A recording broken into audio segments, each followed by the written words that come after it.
அளவற்ற அருளாளன் நிகரற்ற அன்புடையோன் அல்லாஹ்வின் பெயரால் ஆரம்பம் செய்கின்றேன்.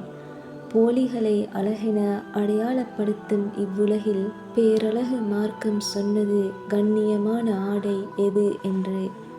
ஆணுக்கும் பெண்ணுக்கும் ஔரத்தை விலக்கி ஒழுக்கம் எதுவென ஒழுங்காய் காட்டியது. பார்வையை தாழ்த்தி பார்நோக்கும் வழியில் மனதின் தூய்மையை மெருகூட்டச் சொன்னது. முக்காடு மூலைக்கு என்றுமே திரையில்லை கண்ணியம் காத்திடும் வழிகளை சொன்னது. பெண்ணுடல் என்றுமே காட்சிப் பொருளல்ல, மெல்லிய ஆடைகள் கண்ணியம் தருவதல்ல, இறுக்கி உடுப்பவை இறை உவப்பை பெறுவதல்ல, முந்தானைகள் கழுத்துக்கானதல்ல, நடக்கையில் கால்களை அடிப்பது நலவல்ல. நானாக சொல்லவில்லை அன்னோர் சொன்னது. ஆம், நானாக சொல்லவில்லை அன்னோர் சொன்னது.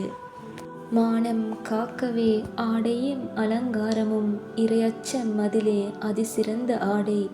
ஆதமுடைய மக்களுக்காய் அஹ்ராஃப் சொன்னது. இறையச்சம் மதிலே அதிசிறந்த ஆடை ஆதமுடைய மக்களுக்காய் அஹ்ராஃப் சொன்னது. முதல் பார்வை மட்டுமே நமக்கானதென்று அண்ணல் நபியின் அருள்மொழியுள்ளது. மீண்டும் பார்த்தால் ஷைத்தானின் சூழ்ச்சி வழிகெடுக்கும் என்று வாகாய் சொன்னது. விபச்சாரம் என்னும் பெரும் பாவம் தன்னின் அடித்தளம் கெட்ட பார்வையே என்றது.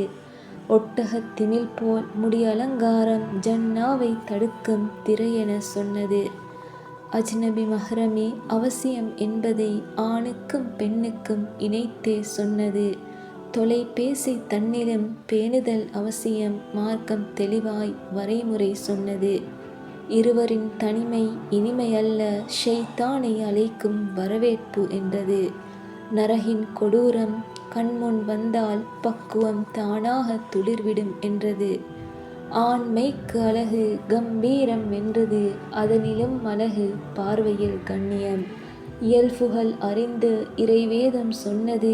பரிசாய் சுவனத்தை நன்மாராயம் செய்தது. சொந்தங்கள் உங்களுக்கு சோதரியாய் சொல்வது. பல்கலைக்கழகம் என்பது வாழ்க்கையின் அமானிதம். அருளாக ஆவதும் தடம் மாறி போவதும் நீங்கள் வைக்கும் காலடியில் இருக்கிறது. உங்களின் கண்ணியம் பெற்றோரின் மகிழ்ச்சி இறைவனின் திருப்தி உங்கள் கைகளில்தான்.